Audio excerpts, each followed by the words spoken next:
Position নিয়ে ঢুকছে, রাস্তাটা ক্লিয়ার করে দে,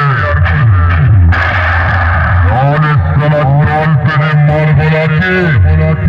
জায়গায় দাঁড়িয়ে দেখবি স্বর্গের বাতি।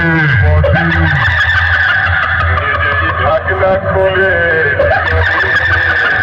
পাইপে ঢুকাইয়া, উনি যেই ঢাকনা খুলে নিল রে।